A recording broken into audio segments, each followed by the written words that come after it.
Olá, leitores, tudo bem com vocês? Eu espero que sim, porque chegou a hora de contar pra vocês sobre tudo aquilo que eu pretendo ler no mês de julho.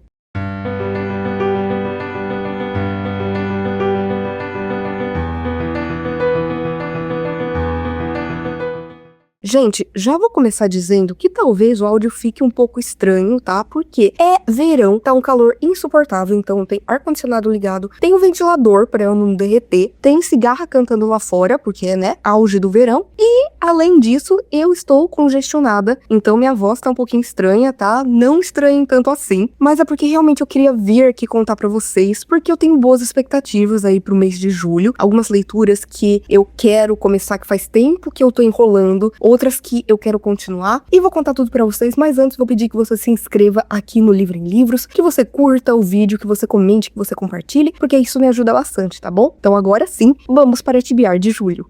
Começando sempre com projetos literários, para o projeto Lendo Christie, a leitura do mês será de Um Visitante Inesperado, e aqui a gente vai ter algo similar com o que foi com Café Preto, que foi aí o livro, né, do mês passado, que nasceu como uma peça e foi transformado em uma dramatização ali, em um romance posteriormente. No caso, pelo Charles Osborne, assim como foi com Café Preto. Aqui, em Um Visitante Inesperado, a gente tem uma peça de 1958 que acabou sendo, né, novelizada em 1999. E pelo que eu sei da história, a gente vai ter aqui um protagonista que numa noite que o tempo tá meio estranho, tá tendo muita neblina, o seu carro acaba quebrando, ele tá meio que no meio do nada, mas ele encontra uma casa ali meio que isolada e ele vai até lá pedir ajuda. Só que quando chega lá, ele acaba se deparando com uma cena um pouco grotesca, que é um homem morto e uma mulher ao seu lado ali com um revólver. E a partir daí a história vai se desenvolver e a gente vai descobrir o que vai acontecer. Tenho uma certa esperança com esse livro, porque apesar de eu não ter gostado tanto de Café Preto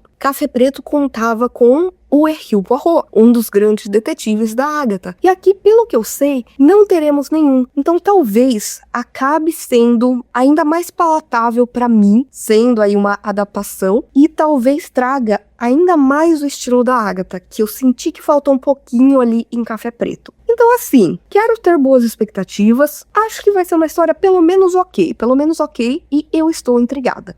Depois, gente, falando do projeto Caminho para a Torre Negra, que neste ano, né, nós estamos lendo todos os livros da saga da Torre Negra do Stephen King, que acompanha aí a história do Roland, que é um pistoleiro que junto com seu catete está em busca, né, em uma grande jornada para chegar até a Torre Negra. Eu posso dizer que até agora a história tá bem interessante, principalmente no último livro que eu li, que foi Mago e Vidro, que é o quarto. E aí, antes do quinto livro, a gente vai ter uma pausa aqui e vai encaixar então O Vento pela Fechadura, porque esse é um livro que o King escreveu depois de já ter finalizado a Torre Negra, mas ele se encaixa aqui como um 4.5 na cronologia. Então, até agora eu ainda tô bem no comecinho, tá? Mas a gente vai meio que continuar sabendo do que aconteceu no passado do Roland. Então, isso por si só já é interessante porque funcionou muito em Mago e Vidro. E depois disso, mais pro final do mês, a gente já vai começar então o quinto livro, que é Lobos de Cala, que eu tô muito empolgada pelo simples fato de que aqui a gente vai reencontrar um personagem lá de Salem, que é um outro livro do King que eu gosto bastante. Ele é um livro maior, vai levar aí 2 meses, né, de leitura, e aí, logicamente, teremos vlogs aqui acompanhando todas as minhas reações, todas as minhas primeiras impressões e teorias durante a leitura, mas teremos então aí, basicamente nesse mês, o final de uma leitura do King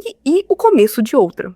Agora, gente, se tem um livro que eu tenho muita vontade de ler há anos, eu fico protelando, eu fico falando, não, vai vir o momento certo pra eu ler, e acho que o momento chegou, que no caso é A Polícia da Memória. A Polícia da Memória, da Yoko Ogawa, é uma história distópica que vai beber muito da fonte ali de 1984, do George Orwell, do Fahrenheit 451, do Ray Bradbury, e a gente vai ter aqui uma história que se passa em uma ilha que não tem nome e tem ali uma pequena população que acaba sendo meio que controlada pela Polícia da Memória. O que seria a Polícia da Memória? Basicamente, num belo dia, a polícia decreta que, sei lá, lá, velas não vão mais existir. Só que não é só, vamos incinerar e destruir todas as velas. Não, eles fazem com que toda a população se esqueça de que velas existiram. Isso é uma premissa muito bacana e a gente vai ter aqui uma protagonista que acaba sem querer desafiando tudo isso para ajudar um amigo. Tô muito, muito, muito animada para ler esse livro. Eu tenho boas expectativas a ponto que talvez eu sinta no meu coração que ele vai ser um 5 estrelas. Não sei, não comecei ainda, mas é uma premissa que pra mim me impressiona bastante e que conversa muito com o mundo em que nós estamos vivendo, né? Principalmente pensando nas formas de governo, de governos ditatoriais principalmente, né? É um medo real, então eu tô muito, muito curiosa pra saber o que eu vou encontrar aqui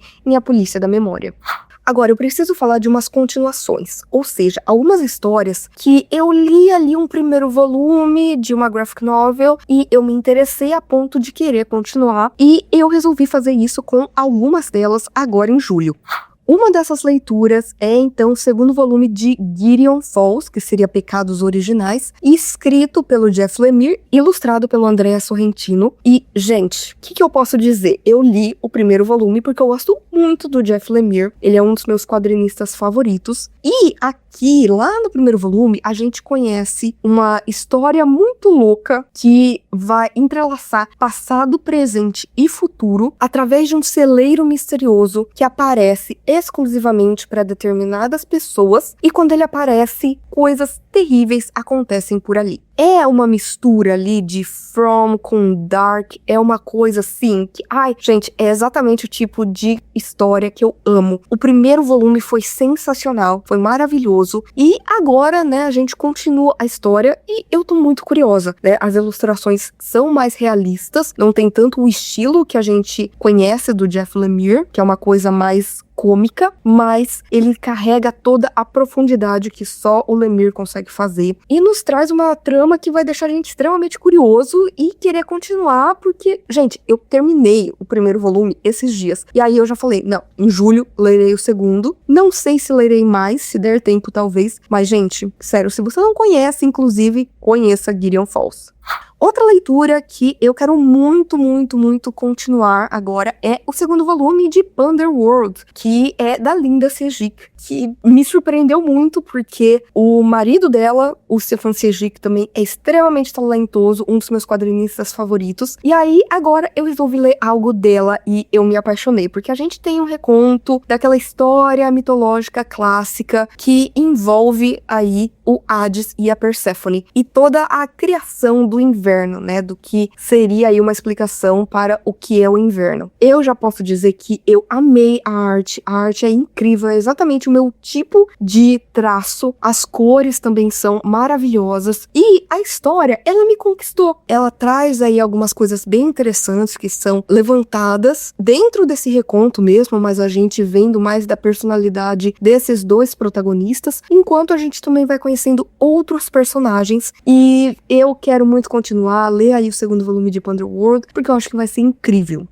Agora, se tem um que eu vou concluir agora essa história e eu não estou pronta porque realmente me impactou muito esse ano, o que eu li até agora, é o terceiro volume de March, A Marcha, que no caso nos conta a história, né, autobiográfica aqui do John Lewis, que foi aí um grande ativista pelos direitos civis, lutando contra a segregação racial nos Estados Unidos, desde ali dos anos 60 até recentemente quando ele faleceu. A história dele é magnífica e é um quadrinho que eu acho que todo mundo tinha que ler para conhecer mais, de fato, sobre toda essa questão do ativismo pelos direitos civis, pelos direitos das pessoas pretas, ele lutando contra a segregação racial, né, junto ali com diversos grupos com quem ele vai se conectando, né, com pessoas que também têm o mesmo objetivo que ele. E aí a gente tem aqui um contraste bem interessante nas imagens também, uma coloração de preto e branco, e a gente vai também tendo uma história que vai alternando entre o passado, né, que seria toda essa luta,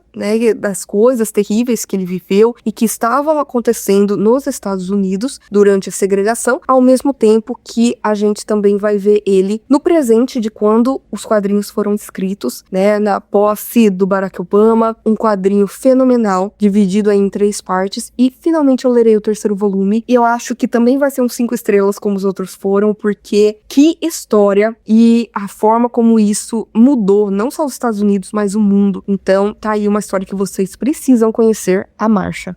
Agora, tem um livro que eu já comecei a ler e eu estou bem curiosa para onde ele está indo, que no caso é You're Not Supposed to Die Tonight, da Kellen Barron. Porque aqui a gente vai ter ali um acampamento que no lugar ali foi filmado um grande filme de terror com várias sequências, uma coisa meio Crystal Lake, né, do Sexta-feira 13, e ali meio que virou uma atração turística que as pessoas vão ali para passar medo. Porque basicamente nesse local existem ali, né, as pessoas que trabalham, na verdade é um grupo que faz você sentir que você está dentro de um filme de terror. Então, com perseguições, porque tem um grande monstro, um grande serial killer que tá atrás de todo mundo, e a gente precisa correr e se esconder, ou seja, as pessoas pagam pra passar medo. De repente, acaba acontecendo que as coisas saem de controle e coisas inesperadas e estranhas começam a acontecer. Assim, eu tô gostando muito, é uma leitura de, terror, mas não dá medo. É aquele terror gostosinho de ler, sabe? E eu tava precisando disso. Eu tava precisando de uma coisa tranquilinha, gostosinha. E aí eu falei assim, lerei, achei interessante a premissa e vamos ver no que vai dar. Mas até agora, tô gostando. E por último, mas não menos importante, gente, também já comecei e quero terminar em julho, O Fim Chega para Todos, da Evelyn Clark. Evelyn Clark nada mais é do que um pseudônimo aí que junta 2 autoras, que é a Cat Clark e a Vi Schwab. Se você não sabe, eu amo Vi Schwab. Eu adoro a escrita dela, eu adoro as premissas e as execuções de como ela traz aí as suas narrativas. E aqui, gente, eu estou apaixonada por esse livro. Eu espero continuar apaixonada pelo simples fato de que me sugou desde o primeiro momento. E aqui, gente, a gente tem uma premissa muito interessante, que a gente tem diversos escritores, cada um de um gênero literário diferente, de nacionalidades diferentes, de idades diferentes, cada um que explora narrativas de maneiras diferentes, e eles são, de repente, convocados, chamados, convidados para um retiro ali num castelo de um autor muito famoso, que já escreveu muito, mas que fez agora um sucesso estrondoso com uma saga de livros. Logo, ele vai lançar o último livro e tá todo mundo falando sobre. Então, quando eles são convidados, né, para esse retiro no castelo lá na Escócia desse autor, eles vão, logicamente. Só que eles ficam esperando esse homem, esse cara não aparece, ninguém sabe o que aconteceu. De repente, chega a agente literária desse cara e fala, olha, a verdade é que ele morreu há um mês. Só que esse último livro não foi finalizado. E aí, vocês são pessoas, autores, que não têm, né, o sucesso que deveriam ter, mas que são muito consistentes no seu trabalho, que escrevem histórias incríveis, e vocês vão ficar aqui trancados por 3 dias, se vocês aceitarem, e nesses 3 dias vocês escreverão o final. E quem tiver ali o melhor final para essa história vai acabar ganhando aí muito dinheiro, com isso vai ver contratos para outros livros e por aí vai. Só que aí existem coisas ali meio suspeitas, você não sabe bem em quem confiar, no que exatamente está acontecendo. A narrativa, ela vai fazendo algo muito legal, que é alternando entre esses autores, pra gente saber o progresso que eles estão fazendo, como cada um né, a personalidade de cada um, porque eles são bem diferentes. E, gente, eu estou adorando. Tá sendo uma experiência de leitura muito gostosa, tá fluindo muito a leitura, então eu tô muito interessada. Acho que vai ser uma ótima leitura, logicamente, né? Vou terminar agora em julho, e depois venho e conto pra vocês sobre tudo que eu achei de O Fim Chega para Todos. É isso, gente. Espero que vocês tenham gostado do vídeo de hoje. Por favor, se você quiser continuar conversando comigo a respeito de livros, filmes, séries, qualquer outra coisa, não deixe de me contatar nas minhas outras redes sociais que eu vou deixar aqui no box de descrição. Por favor, curta esse vídeo porque isso ajuda muito o meu trabalho. Faça com que esse vídeo, o canal, chegue a mais pessoas. Compartilhe com seus amigos, comente aqui embaixo o que você pretende ler aí no mês de julho. E, por favor, não deixe de se inscrever no canal Livre em Livro se você ainda não é inscrito. E aproveite para ativar as notificações e ativar o sininho, porque toda semana tem conteúdo novo por aqui. Então a gente se vê no vídeo que vem.